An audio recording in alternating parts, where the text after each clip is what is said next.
아침에도 잠깐 말씀드린 대로 2019년 1월 21일부터 12일 동안 우리 사랑침례교회 56명의 성도들이 이탈리아, 그 다음에 이스라엘 여행을 마치고 이제 돌아왔습니다.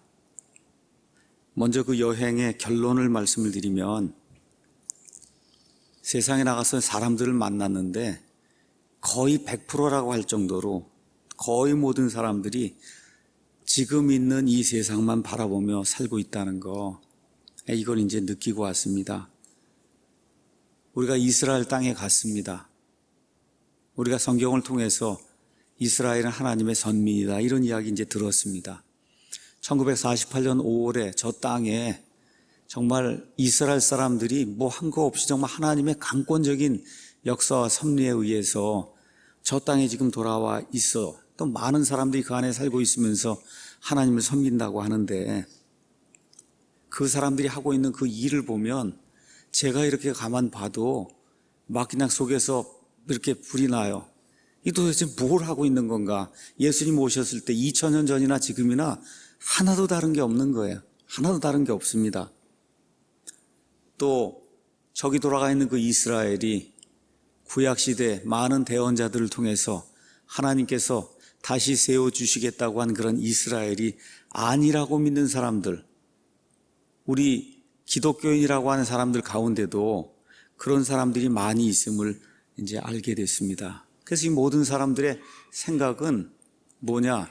이 세상이 계속 진행이 될 거라는 거예요. 이 세상이 계속 진행이 된다. 끝이 없이 계속 진행이 된다는 거예요.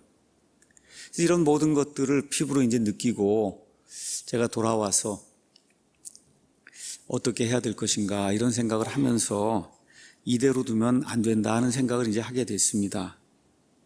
다시 말해, 이 세상이 끝이 난다고 하는 거, 예수님의 재림이 있다고 하는 거, 이 사실을 조금 시급히 알려야 되겠다 하는 그런 마음을 갖게 됐습니다. 우리 여기 사랑침례교회 오면서 우리 성도님들, 또 성도님들 아이들도 다 키우고 있잖아요. 그 아이들, 그런 생각에 빠져 있으면 이거 안 되거든요.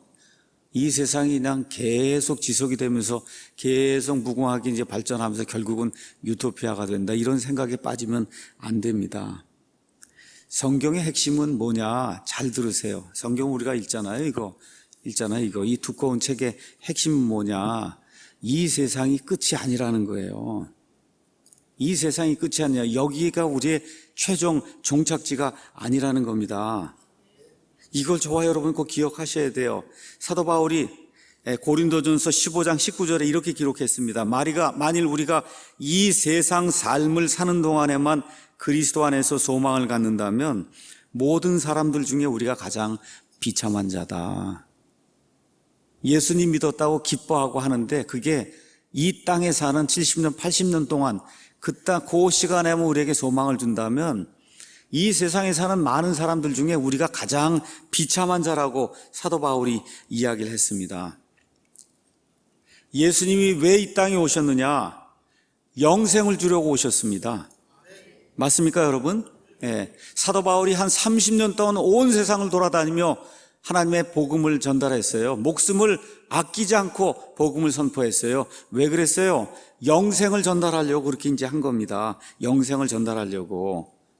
어떤 분들이 예수님 왜 믿습니까? 그렇게 이제 이야기해요. 그렇게 이야기할 때 많은 분들이 주저주저 해요. 천국에 가려고 믿는다 그러면 나를 이상한 사람으로 보지 않을까. 여러분, 예수님 왜 믿습니까? 천국에 가려고 믿는 거예요. 맞습니까, 여러분?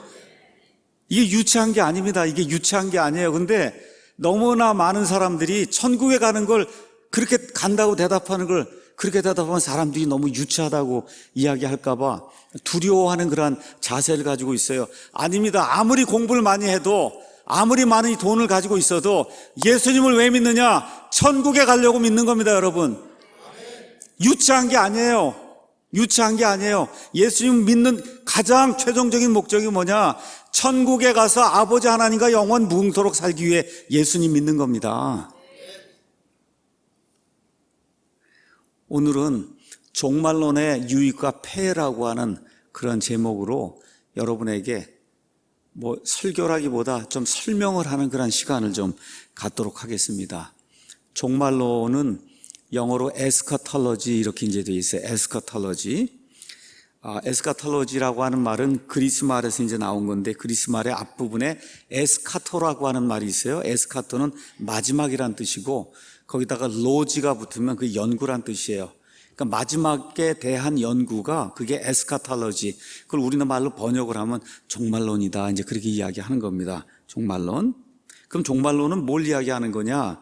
말 그대로 인류 역사의 최종 이야기를 하는 거예요. 지금도 6,000년 전에 하나님이 세상을 창조하시고 인간의 역사가 이렇게 흘러오고 있잖아요. 그렇죠? 이게 최종적인 이야기가 있다는 거예요. 여러분, 이게 끝이 난다는 겁니다. 이게 끝이 난다는 거예요.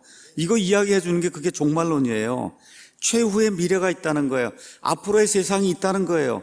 개인의 이러한 그 관점에서 보면 천국과 지옥이 있다는 겁니다, 여러분. 부활이 있다는 거예요. 이런 걸 가르쳐 주는 게 그게 종말론입니다. 그런데 특별히 한국 같은 경우 대다수 교회들이 종말론을 가르치지 않습니다. 종말론을 가르치지 않아요. 종말론 가운데 거의 유일하게 1년에 한 번 가르치는 게 부활주일이 되면 부활한다.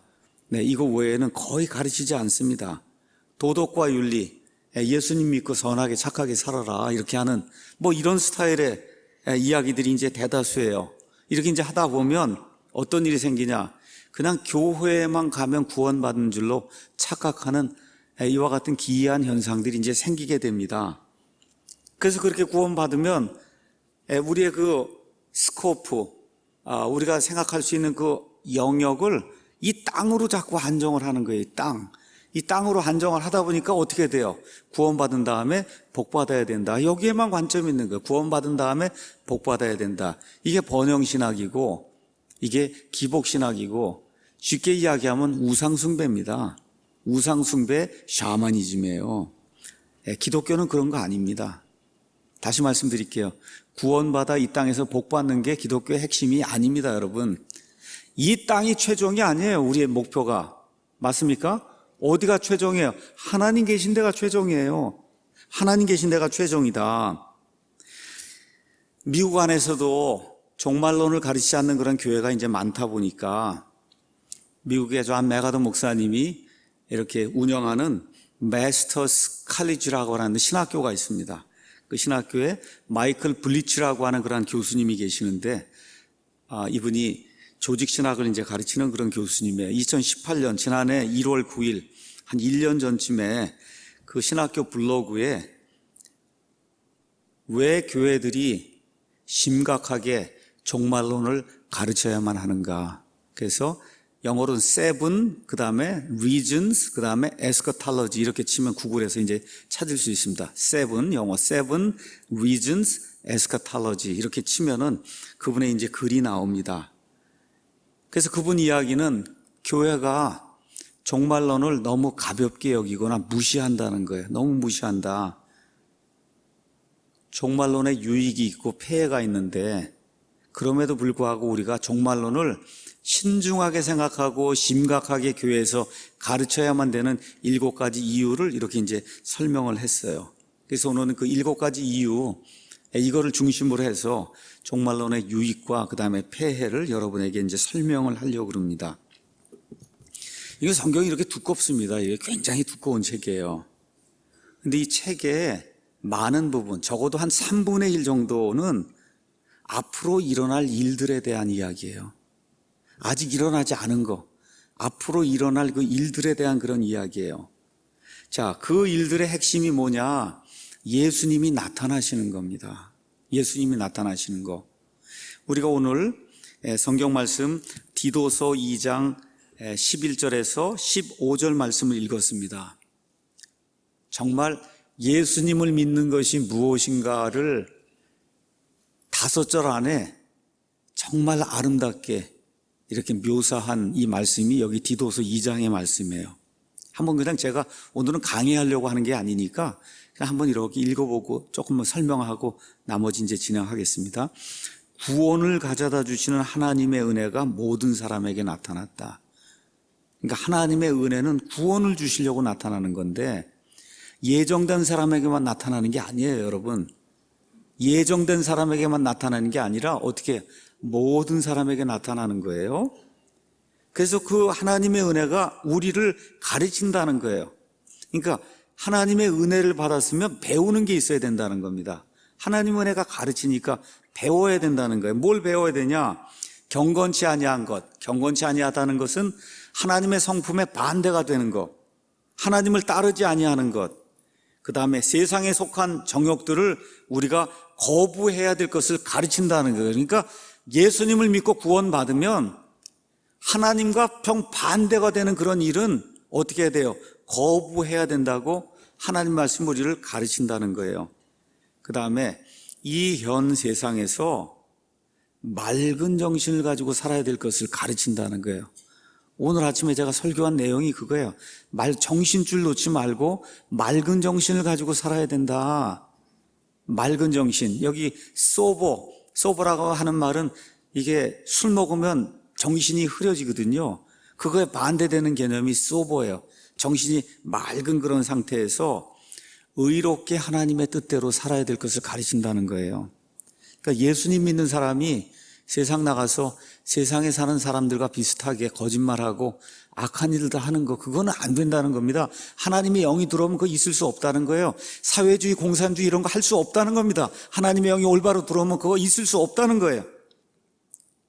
그리고 저 복된 소망과 위대하신 하나님 곧 우리 구원자 예수 그리스도의 영광스러운 나타나심을 기다리게 했다. 그러니까 구원받아 하나님의 영이 올바로 이렇게 딱 들어가게 되면 재림신앙을 가지고 살 수밖에 없다는 거예요. 예수님이 언제라도 오실 수 있다고 하는 그런 생각에 파묻혀서 살 수밖에 없다는 겁니다. 여러분 맞습니까? 이게 복음의 핵심이에요. 복음의 핵심. 구원받고 그 다음에 복받아서 뭐 좋은 다정다사 하고 이게 구원이 아니고, 구원받게 되면 삶의 모든 방향에서 변화가 생겨야 된다는 거예요. 모든 방향에서의 변화, 가치관의 변화, 세상을 바라보는 눈의 변화가 생겨서 내 언행의 변화가 생겨야 된다는 거예요. 예배 드리는 거에 변화가 생겨야 된다는 거예요. 예배 드릴 때 그 자세의 변화, 우리 아이들과 함께 예배 드리러 오는 그 자세의 변화, 가정에서 사는 그 삶의 변화, 이 변화가 생겨야 된다는 거예요. 그분께서 우리를 위하여 자신을 주시면 십자가에서 자기 몸을 내어 주셨어요. 모든 불법으로부터 친히 우리를 구속하시고 정결하게 하사 선한 행위에 열심을 내는 백성 곧 자신을 위한 특별한 백성이 되게 하려 하십니다. 그래서 구원받은 이후에 하는 그 일은 성령님의 일이기 때문에 선한 행위가 되는 겁니다. 이 일을 해야 하나님의 특별한 백성이 될 수 있다는 거예요. 그래서 이것들을 말하고 권면하며 모든 권위로 꾸짖고 아무도 너를 업신여기지 못하게 하라라고 젊은 디도에게, 목회를 하고 있는 이 사람에게 이 목회 서신을 보내면서 이런 것들을 말하고 권면을 하고, 말을 듣지 않으면 모든 권위로 꾸짖어서, 그래서 아무도 내가 말하는 것을 업신여기지 못하게 하라고 바울이 명령을 주는 그런 내용이 이 안에 이제 기록이 되어 있습니다. 그래서 구원받으면, 하나님의 영이 들어오면, 예수 그리스도가 우리 안에 이제 거하게 되면, 예수님이 지금 저쪽 하늘, 셋째 하늘에 계시는데 그 셋째 하늘에 계신 예수님이 영광스럽게 나타나는 거를 어떻게 기다릴 수밖에 없다는 거예요. 그 기다리는 마음이 자동으로 생긴다는 겁니다. 이게 안 생기면 문제가 있는 거예요. 두 가지예요. 구원받지 않았든지 구원을 받았는데도 그런 일이 있다는 것 자체를 교회가 알려주지 않으면 모르는 겁니다. 그렇죠? 예. 예언의 사건, 뭐 러시아가 어떻다, 뭐 어떻다, 이거 사건에 관심을 두는 게 아니라 영광스럽게 나타나시는 예수님에게 초점을 두는 그런 삶을 우리가 이제 살아야 됩니다. 자, 그럼 왜 교회들이 종말론을 가르치지 않느냐? 첫 번째, 종말론은 내용이 굉장히 방대합니다. 여기 창세기부터 요한계시록까지 책마다 다 종말의 내용이 그 안에 이제 기록이 돼 있으니까 이거를 전체를 다 보고, 그렇죠, 일관성 있게 이거를 이해하고 해석하고 가르치는 것 자체가 그게 쉬운 일이 아니에요. 공부를 많이 해야 돼요. 목사가 공부를 많이 해서 여기에 대해 일관성 있게 하나님 말씀을 잘 선포할 수 있는 그런 능력이 없으니까 그러니까 어떻게 돼요? 못 가르치는 거예요. 그렇기 때문에 목사가 되면 시간을 들여서 창세기부터 요한계시록까지 성경 66권 안에 나와 있는 예수 그리스도의 영광스러운 나타나심이 무엇인가 이거를 스스로 연구한 이후에 이 모든 걸 잘 정리해서 일관성 있게 모순이 전혀 없게 하나님의 말씀이 모순이 있을 수가 없으니까 그래서 말씀을 잘 전달을 해야 된다고 성경이 우리에게 이야기해주고 있는 겁니다. 그래서 디모데후서 2장 15절에 너는 진리의 말씀을 바르게 나누어 너 자신을 하나님께 인정받은 자로 부끄러울 것이 없는 일꾼으로 나타내도록 연구하라고 목회자들에게 사도 바울이 명령을 준 겁니다. 자, 종말론의 내용이 방대하기 때문에 목회자들이 엄두를 못 냅니다. 또 교회 안에서 성도들끼리 또 목회자들 간에도 이야기 못하는 이유가 뭐냐? 다 예수님을 믿는 사람들이에요. 어느 면에서 다 경건하게 살려고 노력을 해요. 그럼에도 불구하고 성도들 간의 의견차, 종말론에 대한 의견 차이가 생길 수 있어요. 이렇게 되면 상처를 받으니까 그러니까 아예 종말론 같은 거 그냥 예수님으로 구원받는다 이거 말고 나머지는 그거는 이야기하지 말자. 상처받는 그런 사람들이 생기니까 그래서 꺼내지 않는 그런 경우가 많다는 겁니다. 세 번째, 종말론으로 피해를 보는 교회들이 많기 때문에 그래서 가르치지 않으려고 한다는 거예요. 그래서 조금 있다가 이 종말론의 폐해에 대해서 피해에 대해서 여러분에게 좀 말씀을 드리려고 합니다.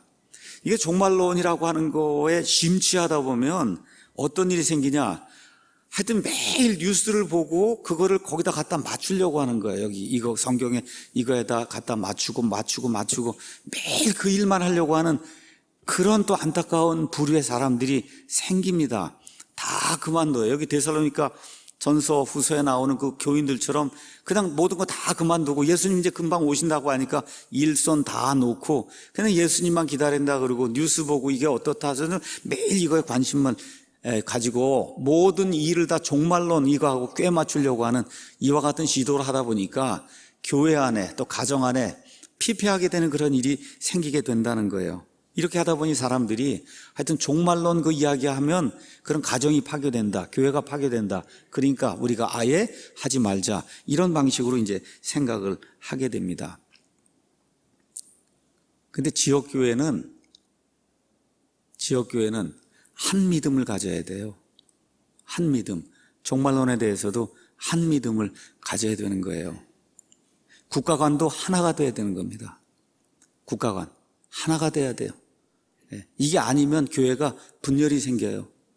우리 교회는 국가관도 하나입니다. 자유민주주의, 자유시장경제, 사회주의 공산주의 안 되는 거예요. 우리 교회 안에서는. 쉽게 얘기하면 좌는 안 되는 겁니다. 우리 교회 안에서는. 종말론도 마찬가지예요. 예수님의 재림, 예수님의 이 휴고, 그렇죠? 그 예수님 때문에 일어나는 부활, 7년 환란기, 그 다음에 새하늘과 새 땅, 천년왕 이런 모든 것들에 대해 한 믿음. 왜 그래요? 성경이 하나밖에 이야기하지 않기 때문에 하나만 가르치는 겁니다. 하나만. 뭐 두 개가 있을 수 없잖아요. 하나님의 진리가 두 개가 될 수 없잖아요. 종말론이 하나지 뭐 두 개가 될 수 있습니까? 국가관이 두 개가 될 수 있어요. 하나만 돼야지. 맞습니까, 여러분? 하나만 가르치는 거예요. 교리, 하나님의 옳은 거 하나밖에 없습니다. 자, 문제가 되는 게 뭐냐? 시한부 종말론입니다. 이 종말론 이야기 하다 보면 날짜 정하는데 미친 사람들이 생겨납니다. 제가 여기 킹제임스 성경 이거 번역하고 뭐 이렇게 하다 보니까 저한테 이걸 좀 검토해 달라고 그렇게 이메일을 보내는 분들이 있어요. 이 킹제임스 성경을 보고 제가 날짜를 계산했다는 거예요. 날짜를 이렇게 계산해서 언제쯤 이렇게 이게 오는 걸로 내가 이거 확실히 되는데 저보고 좀 검토를 해달라고. 이런 미친 사람들이 생겨나요. 교회 안에도 이거 종말론 이런 거 하면서 정신이 나간 그런 사람들이 이제 생겨납니다. 그러니까 구원받은 사람들이 제가 봤을 때 구원받은 사람들이에요.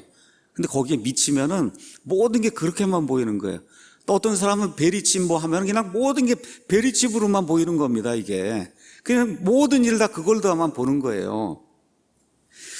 자, 시한부 종말론은 정의를 내리면 이런 거예요. 종말이 오는 특정 시점을 지정하고 그날 휴거가 일어난다는 그 주장이 그게 시한부 종말론입니다.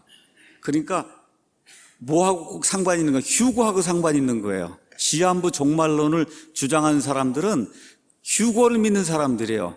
근데 그게 몇 년, 몇 월, 며칠에 일어난다고 주장하는 게 그게 시한부 종말론입니다. 자, 이제 이렇게 하다 보니까 시한부 종말론이 잘못이 되니까 많은 사람들이 어떻게 해요? 휴거가 잘못이 됐다. 이렇게 생각을 하는 겁니다. 여러분 이해하시겠죠? 시한부 종말론 하는 사람들이 잘못했어요. 그러니까 시한부 종말론 믿는 사람들이 뭘 믿어요? 휴거를 믿으니까 휴거를 믿으면 이단이다. 이렇게 되는 거예요, 여러분. 이게 누구의 작품이냐? 마귀의 작품이에요. 마귀의 작품. 자, 그럼 휴거가 일어나는가 한번 가서 성경 말씀들 한번 가서 보겠습니다. 우리 데살로니가 전서 4장 말씀 가서 잠깐 보겠습니다. 자, 데살로니가 전서 4장 가서 보니까 이렇게 기록이 되어 있습니다. 16절에 주께서 호령과 천사장의 음성과 하나님의 나팔 소리와 함께 친히 하늘로부터 내려오시리니 그리스도 안에서 죽은 자들이 먼저 일어나고 그 뒤에 살아서 남아있는 우리가 그들과 함께 구름들 속으로 채어 올라가 공중에서 주를 만나리라. 그리하여 그 뒤에는 우리가 항상 주와 함께 있으리라. 그러므로 이 말씀들로 서로 위로하라. 여러분 이거 하나님의 말씀입니까? 사도 바울의 말입니까? 하나님의 말씀이에요? 맞습니까? 예. 자, 그럼 이 말이 틀린 말이에요? 아니면 맞는 말이에요? 그러니까 휴거가 있어야 돼요? 없어야 돼요? 있어야 되잖아요. 그러니까 휴거가 있어야 되는 거를 이 시한부 종말론 때문에 휴거를 믿으면 이단이라고 말하는 그 사람이 이단인 거죠? 맞습니까, 여러분?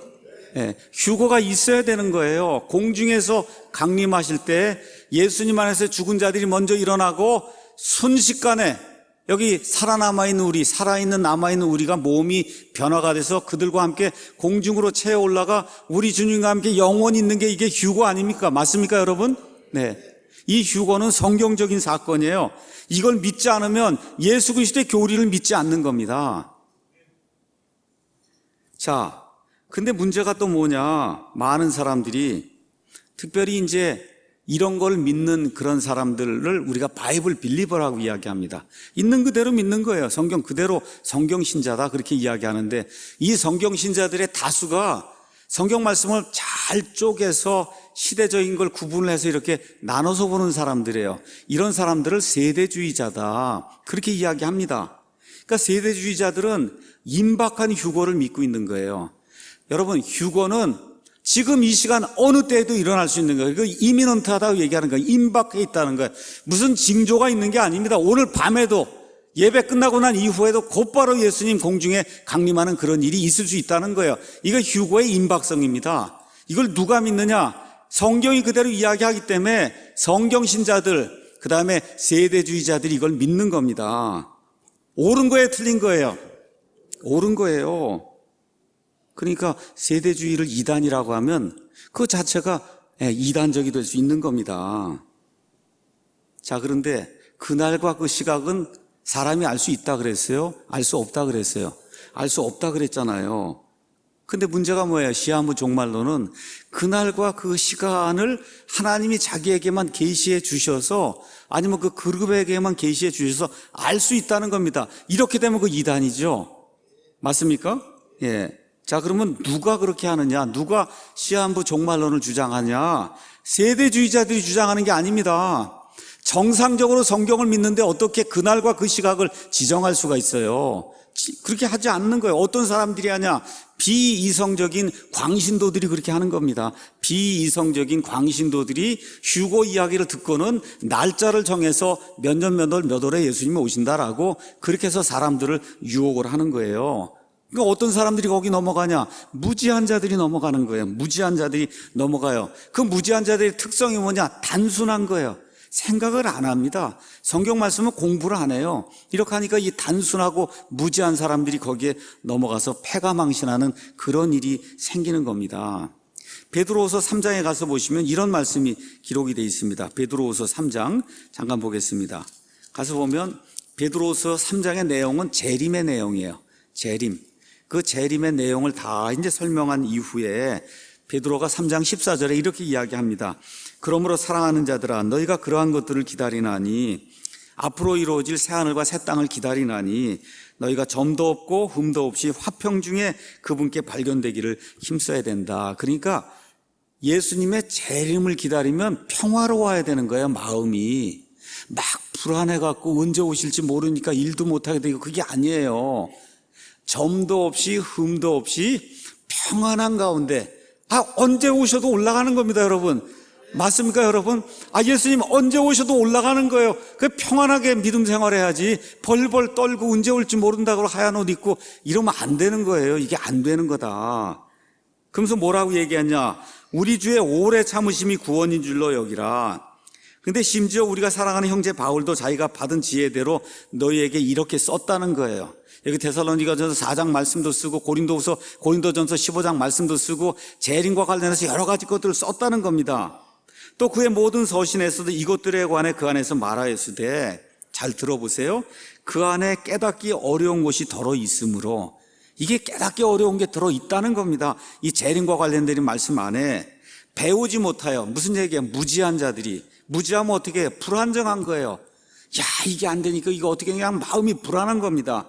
불안정한 자들이 다른 성경 기록들과 같이 그것들도 왜곡하다가 스스로 파멸에 이르느니라. 그러니까 이렇게 된 사람들의 특징이 있다는 겁니다. 이 휴거만 잘못되는 게 아니라 다른 모든 기록들, 구원에 대해서도 모든 것들에 대해서도 잘못된 해석을 한다는 거예요. 이렇게 왜곡된 해석을 하다가 결국 어떻게 돼요? 스스로 파멸에 이르는 그런 일이 있다고 지금부터 2000년 전에 사도 베드로가 사도 바울의 서신을 언급하면서 이야기를 했으니까 그 당시도 이런 거 재림 이거 연구한다고 그러고 시한부 종말론 이런 거 하는 사람들이 그 당시도 있어서 패가망신하는 그런 일이 있었다. 지금 그렇게 이야기를 하고 있는 겁니다. 그래서 제가 인터넷에 가서 시한부 종말론하고 한번 쳐봤습니다. 그랬더니 그 시한부 종말론의 역사가 이렇게 나오더라고요. 두산백과사전 이런 데 이제 나오는 겁니다. 3세기 이후 세기가 바뀔 때마다 1세기에서 2세기로 3세기로 4세기로 세기가 바뀔 때마다 세계 각국에서 반복적으로 시한부 종말론이 등장했다는 겁니다. 100년 주기로 시기가 바뀔 때마다. 국내에는 동방교주 노광공이 1965년 8월 15일을 휴거일로 주장하면서 이제 본격화됐다. 이후 천국복음전도회, 이름이 구인회입니다.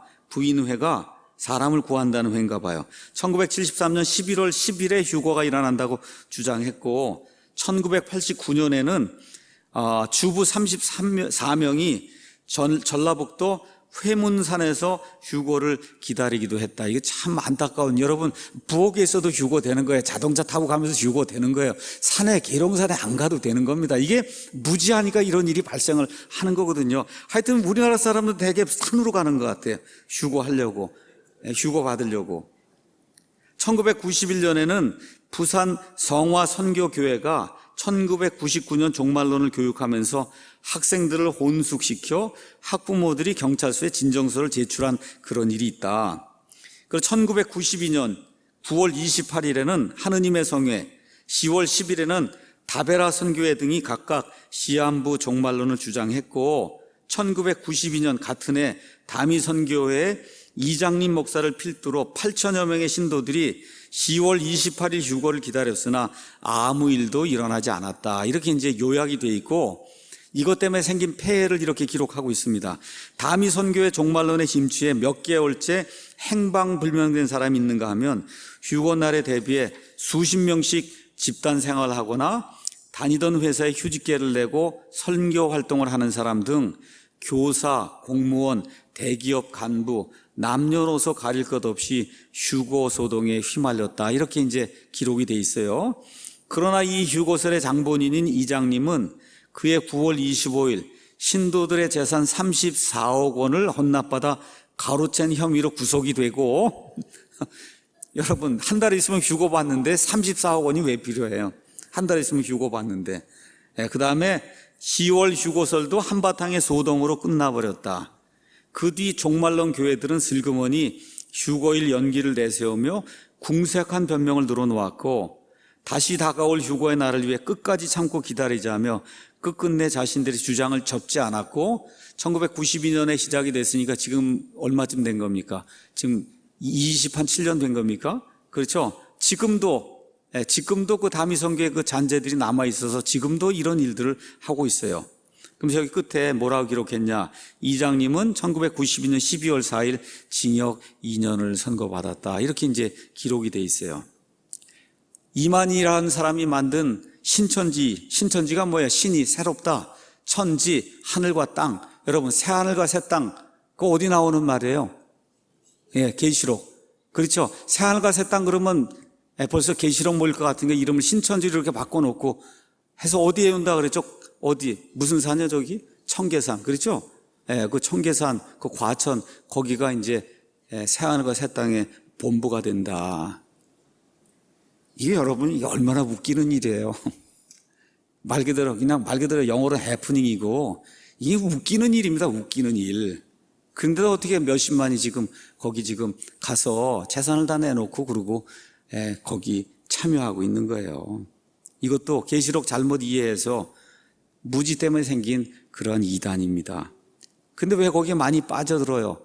교회에서 종말론을 가르치지 않으니까 이거 신천지 종말론을 들어보니까 그럴듯하거든요. 그렇죠? 이렇게 돼서 거기 빠져드는 거예요. 종말론 때문에 거기 지금 가 있는 겁니다. 이게 한국에서만 문제되는 게 아니에요. 전 그래도 한국 사람보다 좀 지적으로 이렇게 보이는 미국 사람들도 똑같습니다. 이거 하고 있는 게. 마귀의 영이 들어가서 그래서 사람을 이렇게 미혹을 하면 그러면 한국 사람, 미국 사람 상관없어요. 다 거기 빠지게 돼요. 미국 같으면은 가장 큰 이단 중에 하나가 안식교인데 안식교가 생긴 것도 시한부 종말론 때문에 생긴 거예요. 1850년경에 다니엘서 8장 14절에 나오는 2300일을 2300년으로 그렇게 확대 해석을 하면서 1844년에 예수님의 재림이 이루어진다고 밀러를 중심한 밀러파 사람들이 주장을 했는데 재림이 이루어집니까? 안 이루어졌잖아요. 안 이루어지면 꼭 뭐라 그래요? 영적인 재림이 이렇게 이루어져서 이미 재림은 됐고 어떻게 해요? 조사 심판한다는 거예요.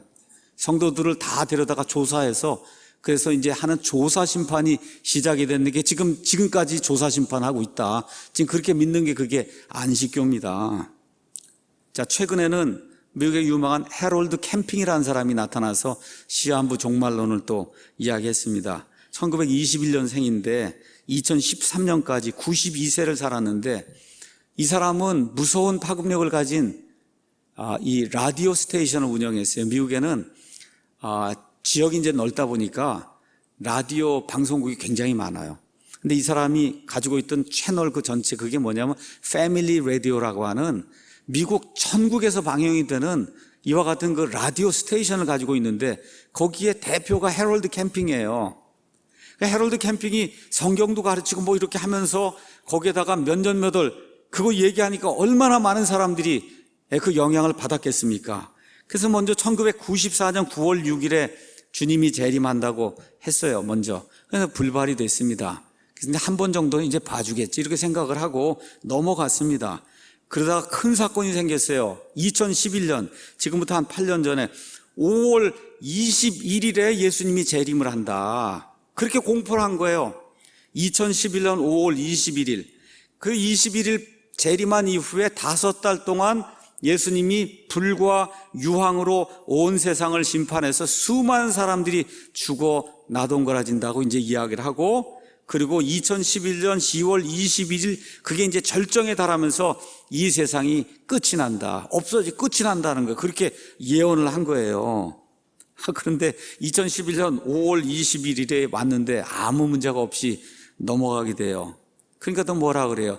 영적인 심판. 이미 재림은 이루어졌고 영적인 심판이 지금 진행이 되고 있다. 그렇게 이제 주장을 한 거예요. 이 일 때문에 미국에 많은 문제가 생겼습니다. 예를 들어 캘리포니아주에 린 베네데토라고 하는 그 여인이 있는데 이 얘기를 듣고 나서는 자기 딸들이 11살짜리가 있고 14살짜리가 있는데 복음을 전파해도 듣지 않고 이러니까 아예 어떻게 해요?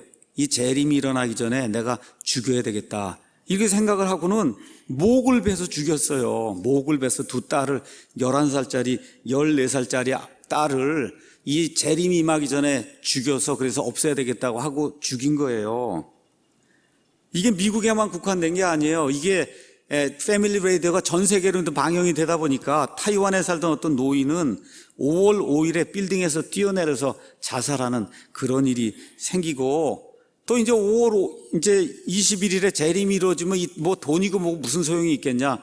그동안 이 패밀리 레디오 여기서 다 돈 가져다가 세상을 복음화시켜라 해서 또 돈을 거기다 갖다가 내고, 이런 일들이 이제 생기면서 헤럴드 캠핑 때문에 기독교인들이 우스갯거리가 되고 참 정말 어려운 그런, 우리나라 다미성교와 비슷한 그와 같은 그 후폭풍이 불어갔고, 미국에도 2011년 그 이후 아주 굉장히 어려운 그와 같은 시절이 있었습니다. 1997년에는 여러분 아시는 것처럼 헤븐스 게이트라고 하는 그 UFO 그룹, 그걸 숭배하는 그런 그룹이 또 나타나서 앞으로 헤일밥 혜성이 이제 나타나게 되면 세상에 종말이 온다, 이래갖고 함께 모였다가 40명이 한 번에 죽는 이와 같은 그 종말론 사고가 이제 일어나게 이제 됐습니다. 이런 것들이 종말론의 폐해예요. 시한부 종말론의 폐해입니다. 뭐 때문에 생기는 거예요? 무지 때문에 생기는 거예요. 무지. 또 그 무지를 이용해서 돈을 빨아먹는 이런 일이 생긴단 말이에요. 돈을 빨아먹어요. 그러니까 무지와 탐욕 때문에 말 그대로 예수님을 팔아서 장사하는 그런 일들이 이제 생기게 되는 겁니다. 자, 그러면 이런 것들 때문에 종말론 공부를 피하면 될까요? 안 될까요? 안 되는 거예요.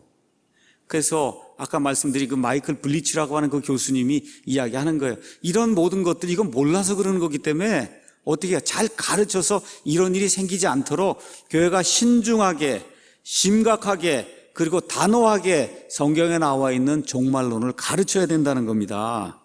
우리말로 표현하면 구더기 무서워서 장을 못 담그겠냐. 이게 다 구더기거든요. 그게 구더기. 구더기는 치워버리면 되지. 나중에 맛있는 간장이 이렇게 나오고 고추장이 나오고 이렇게 되면 그게 맞는 거 아니에요. 그렇죠? 구더기 무서워서 장을 못 담그면 안 된다는 겁니다.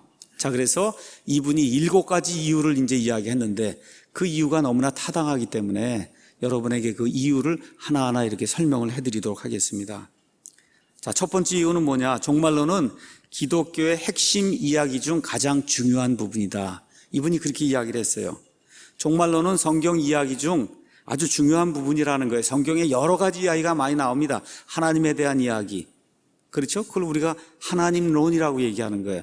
그 다음에 예수님에 대한 이야기, 성령님에 대한 이야기, 그 다음에 사람에 대한 이야기, 죄에 대한 이야기, 마귀에 대한 이야기, 천사들에 대한 이야기, 구원에 대한 이야기, 성화에 대한 이야기, 교회에 대한 이야기, 여러 이야기들이 많이 나오는데 그 중에 가장 중요한 것 중에 하나가 뭐냐? 종말에 대한 이야기가 있다는 거예요.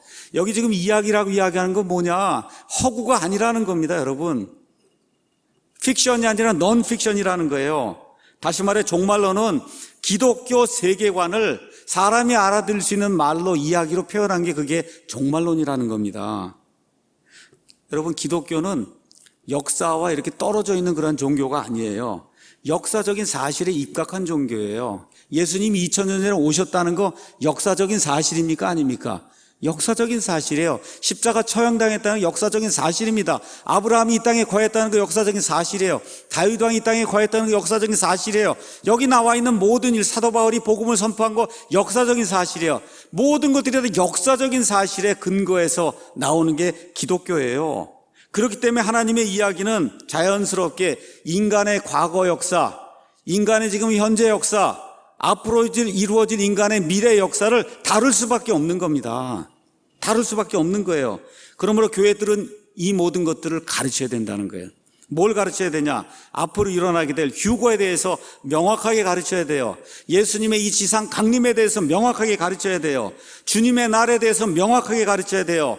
이 땅에 1000년 동안 문자 그대로 이루어질 천년 왕국이 무엇인가에 대해서 정확하게 가르쳐야 됩니다. 이스라엘과 교회가 다르다는 걸 가르쳐야 되는 거예요. 그 다음에 부활에 대해서 가르쳐야 되는 겁니다. 천국과 지옥에 대해서 영원 무궁토록 있는 이와 같은 상태에 대해서 가르쳐야 돼요. 새하늘과 새 땅에 대해 가르쳐야 됩니다. 새 예루살렘이 무엇인가에 대해 교회가 가르치지 않으면 그러면 백성이 무지 가운데 있기 때문에 결국 다른 것들을 가르치는 그와 같은 무리에 속아서 패가 망신하는 그런 일이 생길 수밖에 없다는 거예요. 그래서 교회 안에서 종말론을 가르치지 않는다는 것은 성경의 일부만 이야기하는 거다. 성경의 일부만 이야기해요. 그래서 두 번째는 뭘 이야기하는 거냐? 하나님의 전체 계획을 다 가르쳐야 하기 때문에 하나님의 전체 계획 중에 일부가 종말론이기 때문에 반드시 종말론을 가르쳐야 된다는 겁니다. 여러분과 제가 구약 성경 예를 들어 에스겔서 36장에서 48장 말씀 가서 보시면 이스라엘이 저들의 땅으로 돌아온 이후에 곡과 마곡의 전쟁이 일어나고 그렇죠. 그 이후에 천년왕국의 성전이 세워지고 이런 모든 일들 안 일어난 거예요. 가르쳐야 되는 겁니다. 마태복음 24장 25장 또 마가복음 13장 누가복음 21장은 예수님께서 올리브산에서 앞으로 이 땅에 이루어질 그런 모든 일들을 예수님이 직접 설명해 주신 거예요. 일어나지 않은 일들입니다. 그 일들을 교회가 가르쳐야 되는 거예요.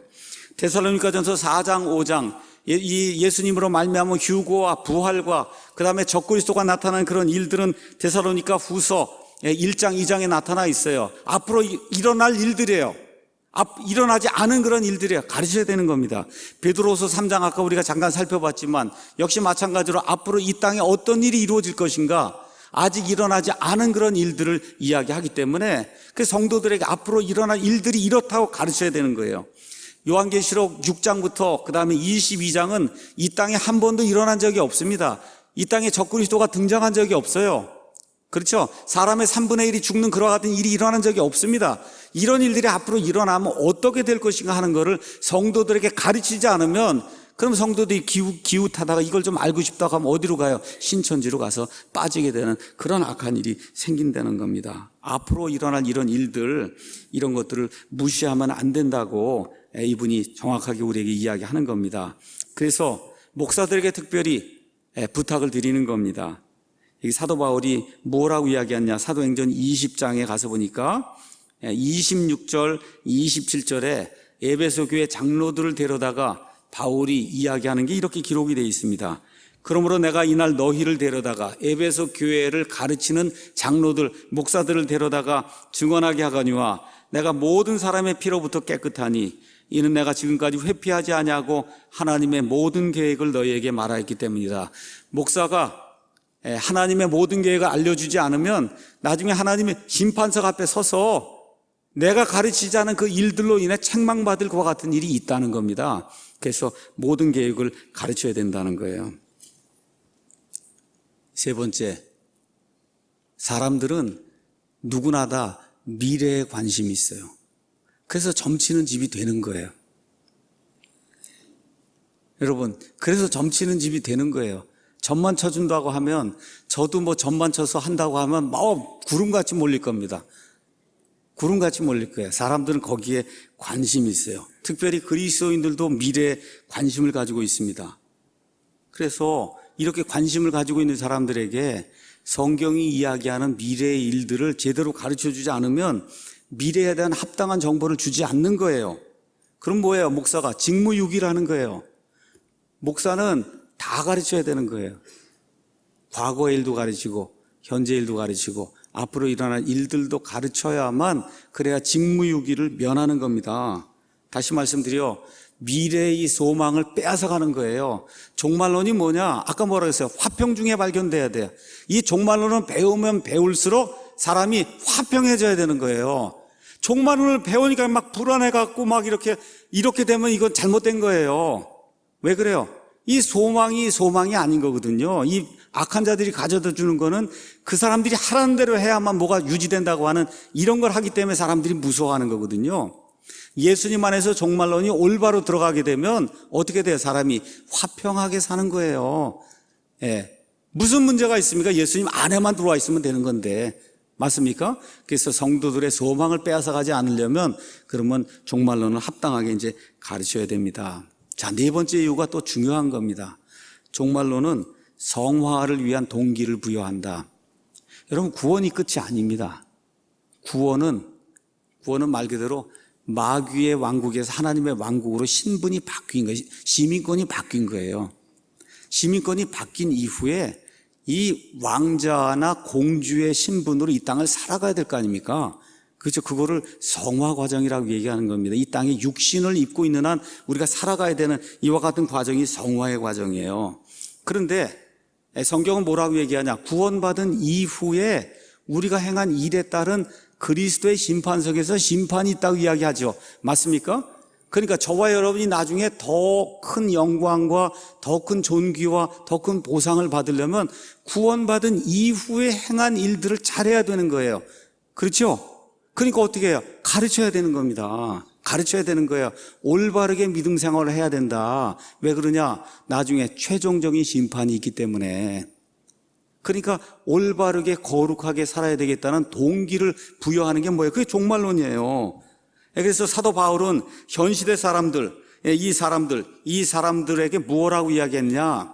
여기에만 신경을 쓰지 말고 여기에 사는 동안에 내가 이제 곧 가서 만나게 될 예수님이 있는데 그 예수님 앞에 서서 1대1로 회개보고해야 할 때가 있다는 겁니다. 요거를 생각하고 살아야 된다. 이렇게 심판하는 그게 뭐예요? 그게 종말이거든요. 그렇죠? 그래서 올바른 그런 종말론이 들어가게 되면 어떻게 돼? 사람이 건강하게, 건전하게, 의롭게, 그렇죠? 성화된 그런 삶을 살 수밖에 없다는 거예요. 그래서 베드로후서 3장에 가서 보니까 그 말씀이 이렇게 이제 기록이 되어 있습니다. 제가 한번 읽어보도록 하겠습니다. 베드로후서 3장 11절에 그런즉 이 모든 것이 해체될진데 새 하늘과 이제 새 땅이 이루어지고 모든 것에 이제 종말이 이제 오게 될진데 너희가 어떤 사람이 되어야 마땅하겠느냐? 모든 거룩한 행실 속에서 하나님을 따르는 가운데 하나님의 날이 오는 것을 기다리고 서두르는 그런 사람이 되어야 되지 않겠느냐? 그러니까 모든 것, 종말론의 모든 핵심, 예언의 모든 핵심은 거룩한 삶을 살라고 하는 겁니다. 왜 그래요? 종말이 되면 저와 여러분이 심판을 받기 때문에. 그 결과 어떻게 됐느냐? 5번째, 성도들이 순결하게 되는 그런 일이 생긴다는 거예요. 우리 삶, 종말론이 올바로 들어가게 되면 우리의 삶이 바뀐다는 겁니다. 그걸 이렇게 이제 설명했습니다. 이 성경 말씀 가서 보겠습니다. 요한일서 3장 2절, 3절 제가 읽어보겠습니다. 사랑하는 자들아, 이제 우리는 하나님의 아들들이니라. 여러분과 저는 하나님의 아들들이에요. 이미 구원받았어요. 하나님의 아들들입니다. 우리가 앞으로 어떻게 될지는 아직 나타나지 아니하였으되 그분께서 나타나시면 이게 뭐야? 종말이 되면 그런 얘기죠? 맞죠? 우리가 그분과 같게 될 줄 아노니 이는 우리가 그분께서 계신 그대로 볼 것이기 때문이다. 그래서 예수님 부활하신 이후에 가졌던 그 바디, 그 몸, 시간과 공간의 제약을 받지 않은 그런 몸을 갖게 된다는 거예요. 3절 다 같이 한번 읽어보겠습니다. 그분 안에서 이 소망을 가진 자마다 그분께서 순결하신 것 같이 자기를 순결하게 하느니라. 그러니까 패가 망신하는 그런 일 하면 돼야 한대요. 돼야 안 돼요. 안 된단 말이에요. 아버지, 어머니, 자식들, 그죠? 교회 안에 뭐 초신자도 있고 또 오래된 사람도 있고 다 어떻게 다 순결한 방향으로 가야 되는 거예요. 순결한 방향으로. 종말이 온다 그러면 그럼 막 술 먹고 뭐 마음대로 다 하고 이게 아니고 어떻게 해요? 더 거룩하게 순결하게 이런 소망을 가졌으면 더 순결하게 돼야 된다는 거예요. 우리 교회가 그런 사람들로 넘치길 원합니다, 여러분. 저도 그런 사람이 되길 원해요. 예수님이 오신다는 그 사실 때문에 더 거룩하고 경건하고 순결하게 살려고 노력하는 그런 사람이 돼야 된다 그 얘기입니다. 맞습니까? 예. 야고보서 5장 8절에서 9절 가서 보니까 또 말씀이 이렇게 이제 기록이 되어 있습니다. 5장 8절에서 9절. 너희도 인내하고 너희 마음을 굳건히 하라. 주의 오심이 가까이 다가오고 있느니라. 자, 이렇게 되니까 형제들아 서로 불평하지 말라. 그리하여 너희가 정죄를 받지 아니하리라. 보라, 심판자께서 문 앞에 서 계시느니라. 교회 생활할 때도 종말론이 올바로 들어가게 되면 어떻게 해요? 서로 불평불만하고 교회 안에 분열이 안 생긴다는 거예요. 이렇게 분열을 일으키는 주체가 되면 예수님 금방 오시면 바로 내가 책망을 받을 텐데, 그래서 내 양심이 살아있고 하나님의 영이 있는데 어떻게 불평을 일으키는 주체가 될 수 있냐는 거예요. 교회를 분열시키는 어떤 그러한 주체가 내가 될 수가 없다는 겁니다. 이 하나님의 종말론이 올바로 들어가게 되면. 좋은 거예요, 나쁜 거예요, 여러분? 좋은 거예요. 그래서 가르쳐야 되는 거예요. 좋은 겁니다. 자, 6번째. 지금 이 현 세상에서 어떤 성도도 고통과 고난에서 면제된 사람이 하나도 없어요. 누구나 다 고통과 고난을 겪으면서 이 세상을 살고 있어요. 한마디로 이 세상은 죄 때문에 모든 것이 왜곡된 세상이에요. 모든 것이 왜곡이 돼 있어요. 여러분, 어떻게 동성애를 할 수가 있어요? 이게 생각이 듭니까? 이게 남자하고 이게 생각이 들어요, 이게? 예. 그러고는 또 애를 데려다가 입양을 해갖고 또 결국은 동성애를 만들고 하는 그런 일들, 이게 생각이 돼요, 이게? 이 짐승도 아니고. 그렇잖아요. 모든 게 왜곡된 그런 세상이에요. 자, 이런 세상 속에서 결국 우리가 어떻게 돼요? 육신적으로 쇠하고, 그래서 결국 어떻게 돼요? 죽습니다. 저도 올해 이제 60인데 벌써 이제 무릎이 아파오기 시작하고, 그래서 이제 이번 연휴가 끝나면 이제 병원 가서 좀 정밀 검사를 좀 받으려고 그러거든요. 어젯밤에 하도 잠이 안 와서 그래서 가서 다 좀 찾아봤어요. 도대체 무릎을 어떻게 고쳐야 되나. 그런 거예요. 한 번도 생각 안 해봤어요. 내가 무릎이 아프리라고는 생각을 한 번도 안 해봤습니다. 근데 아픈 거예요. 왜 그래? 세상이 왜곡이 돼 있어요. 죄 때문에 왜곡이 돼 있어요. 고통 가운데 지내는 거예요. 그래서 결국은 죽는 거예요. 또 이 세상 가서 보니까 악한 자들이 너무 잘 되는 게 많은 거예요. 저렇게 살아도 저 사람 저렇게 살되고 나 하나님 뜻대로 사는데 왜 이렇게 어렵나. 우리 많은 그런 거 보잖아요. 그렇죠?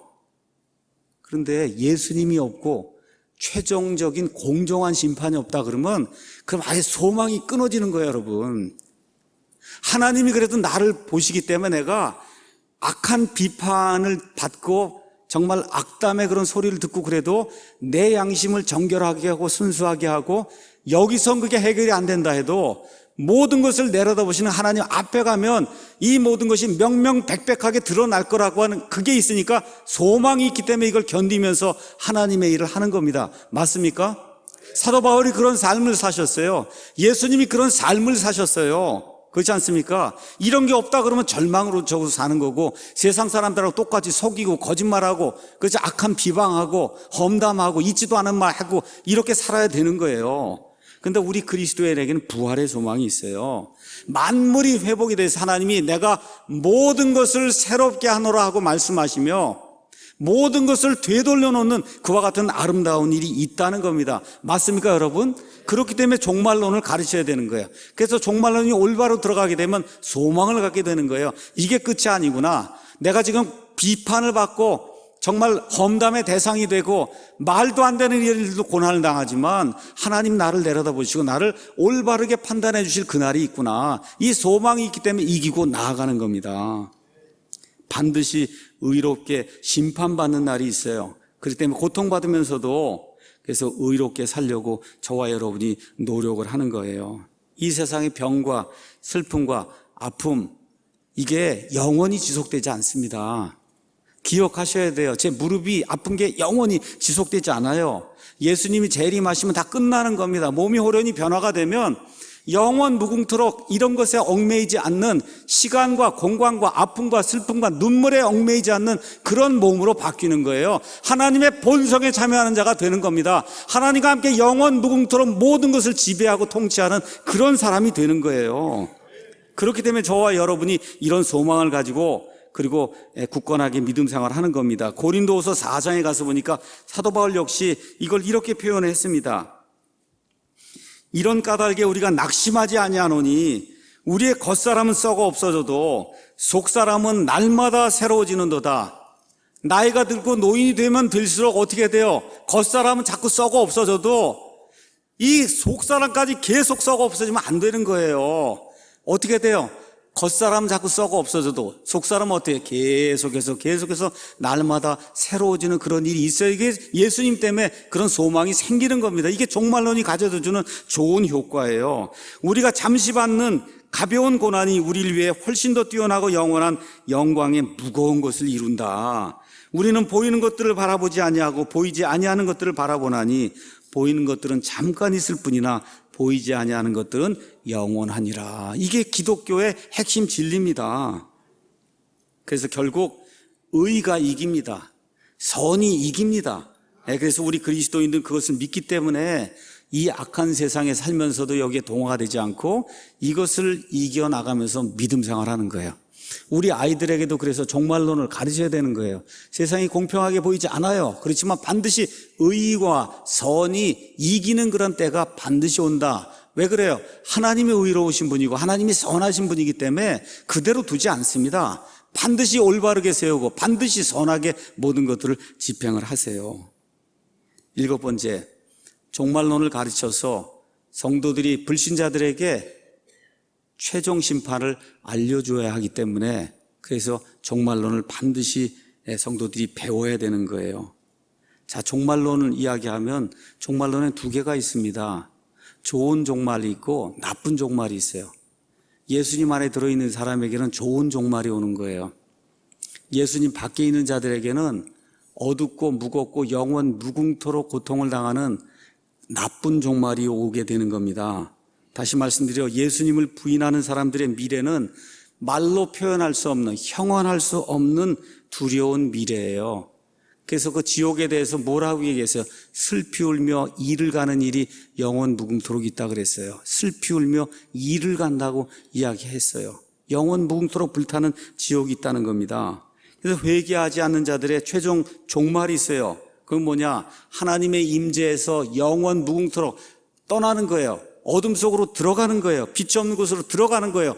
영존하는 지옥불 속에 들어가는 거예요. 그 안에 들어가서 마귀와 그의 천사들과 함께 몸을 갉아먹는 이 벌레들과 함께 영원 무궁토록 지내는 그와 같은 최종 종말이 있다는 거, 그거를 알려줘야 되는 겁니다. 여러분, 사랑하는 마음으로 알려주는 거예요. 그게 있다고. 정죄하려고 알려주는 게 아니에요. 너 그러면 지옥 간다고 정죄하면서 알려주려는 게 아닙니다. 이게 그런 일이 있으니 돌이키고 회개하고 돌아오라고 하는 사랑하는 마음으로 알려줘야 되는 거예요. 그래서 침례자 요한이 예수님이 나타나기 전에 이 유대 광야에서 사람들을 꾸짖었어요. 경고했습니다. 다가올 불의 심판을 침례자 요한이 선포했어요. 왜 그래요? 예수님이 오시고 심판자가 오시면 반드시 불로 심판하신다고 하는 이런 사실을 알려줘야 되기 때문에 사람들이 듣기 싫어해도 그 말씀을 전달한 겁니다. 그래서 우리 신자도 부활하고 심판을 받습니다. 이게 종말론이에요. 불신자도 부활하고 심판을 받습니다. 이게 종말론입니다. 결론의 말씀 드리겠습니다. 종말론은 조직신학의 끝이에요. 우리 여러분 무슨 일 하다가 맨 끝에 가서 뭐라고 얘기해요? 끝이 좋아야 좋은 거다 그러죠? 그렇죠. 끝이 좋아야 좋은 거예요. 성경 안에 많은 교리가 있어요. 하나님이 있어요. 그 다음에 인간의 죄 문제가 있어요. 예수님이 오셨어요. 그래서 모든 일을 다 이루셨어요. 그게 거기서 끝이면 아니잖아요. 그게 그 이루신 결과의 맨 끝이 뭐냐? 그게 종말이 아닙니까, 여러분? 그렇죠. 그 끝이 뭐예요? 예수님과 그의 영원 무궁토록 살아서 모든 것들을 통치하는 공동 상속자가 되는 거, 이게 최종 종말 아닙니까? 그렇죠? 그렇기 때문에 이 종말론이 없으면 모든 게 허사예요. 모든 게 허사인 거예요. 그렇기 때문에 여러분 최종적인 보상이 이거라고 저와 여러분이 믿고 가르쳐야 되는 겁니다. 자, 이렇게 해서 종말론을 잘 가르치고 잘 배우면 하나님을 흠모하고 하나님을 올바로 경배하는 그런 사람이 되는 거예요. 여러분, 우리 몸이 부활한다는 사실 알게 됐어요. 마귀가 지금 이기는 것 같지만 최종적으로 패배한다는 거 알게 됐어요. 하나님이 최종적으로 의롭게 심판하는 거 알게 됐어요. 이제 모든 것이 다 회복이 돼서 새하늘과 새 땅이 이루어진다는 거 알게 됐어요. 그래서 어떻게 저와 여러분같이 죄 많은 사람이 하나님의 본성에 참여한다는 걸 알게 됐어요. 이거 알게 됐는데 하나님을 무시하고 예배 드릴 때 그냥 와갖고 하나님 무시하면서 예배 드릴 수 있습니까? 없습니까? 없죠. 예배 시간에 정말 해서는 안 될 그런 일들, 악한 일들, 이런 거 하면서 예배 드릴 수 있어요? 아니에요. 하나님이 어떤 분이시고 나중에 최종적으로 우리가 어떤 사람이 된다고 하는 거, 이게 확고해지면은 예배 드리는 자세가 틀려질 거예요. 인생을 살아가는 그 방법과 태도가 달라질 겁니다. 가정을 운영하는 방법이 달라질 거예요. 맞습니까? 그 중요한 거예요. 그래서 하나님을 하나님답게 경배하는 그런 일이, 이 종말론을 확실하게 알게 되면 그러면 그런 일이 자연스럽게 생기게 되는 거예요. 그렇게 되니까 어떻게 돼요? 인생이, 이게 이걸 가지고 내가 앞으로 최종적인 보상이 내게 있다고 하니까 여기 땅에 있는 동안 어떻게 해요? 최선을 다해서 주님을 섬겨야 되겠구나 하는 게 그게 어떻게 자동으로 생기는 거예요, 여러분. 목사가 교회 와라 말라 뭐 이런 얘기 뭘 해 이런 거 얘기하지 않아도 내가 주님을 위해서 무엇을 해야 될 것인가 무엇을 해야 될 것인가 이게 자꾸 눈에 보이고 이거 찾아다니고 이런 일이 어떻게 해요? 자동으로 생기는 거예요, 여러분. 맞습니까? 자동으로 생기는 게 우리 서유자 사모님 지금 아멘 아멘 우리 자매님만 지금 하시는데 어디서 오세요? 통영에서 매주 오시잖아요. 통영에서 400km 되는 데를 버스 타고 매주 오시는 거 왜 그래요?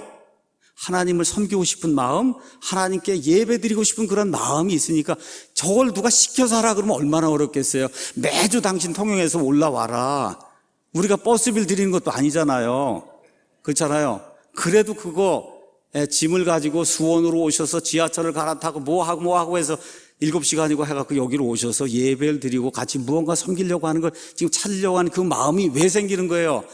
확고한 종말이 우리에게 있다 하는 게 확고하니까 그러니까 어떻게 그 일을 내가 하라 그래서 하는 게 아니라 자발적으로 하는 거예요. 고린도전서 15장 말씀 읽고 마치겠습니다. 고린도전서 15장 가서 보니까 부활장이에요. 부활에 대해서 다 설명을 했습니다. 그 다음에 15장 57절에 그러나 우리 주 예수 그리스도를 통하여 우리에게 승리를 주신 하나님께 감사한다. 우리가 이 땅에 살면서 어려움 겪고 정말 에베소에서 짐승들과 싸우고 정말 여러 가지 악한 일들을 겪었지만 그러나 우리 주 예수 그리스도를 통하여 우리에게 승리를 주신 하나님께 내가 감사한다. 58절 그러므로 내 사랑하는 형제들아 너희는 굳게 서서 흔들리지 말고 항상 주의 일을 넘치게 해라. 지금 종말을 다 설명한 거예요. 부활을 다 설명한 거예요. 한 이후에 맨 마지막으로 바울이 권고하는 말씀이 뭐예요? 그러므로 너희에게 최종적인 아름다운 평화로운 그렇죠? 영원부터 하나님과 같이 사는 그런 종말이 있으니까 내 사랑하는 형제들아 너희는 굳게 서서 흔들리지 말고 항상 주의 일을 넘치게 하라. 너희 수고가 주 안에서 헛되지 않은 줄 너희가 아느니라. 왜 그래요? 그리스도의 심판석에서 저와 여러분이 행한 것에 따른 보상이 있다는 거 그게 있기 때문에 우리 수고가 헛되지 않다는 겁니다. 그래서 우리 조직신학에서 제가 가르쳤고 요 근래에 제가 성경의 주요 예언에서 세상이 돌아가는 모든 일들 지금 강의하고 있잖아요. 그래서 요한계시록도 제가 다 강의했습니다. 다니엘서도 제가 다 강의했어요. 마태복음 24장 25장도 다 강의했어요. 에스겔서 38장 39장에서 다 강의했어요. 스가랴서도 강의했어요. 요엘도 강의했어요. 앞으로 일어날 모든 일들을 계속해서 제가 여러분에게 강의를 했습니다. 시간을 내서 들으시고 어떻게 점점 평안한 가운데 주님을 더 많이 섬김으로 하나님께 영광을 돌리고 칭찬을 받는 우리 모두가 되기를 예수님의 이름으로 축원합니다.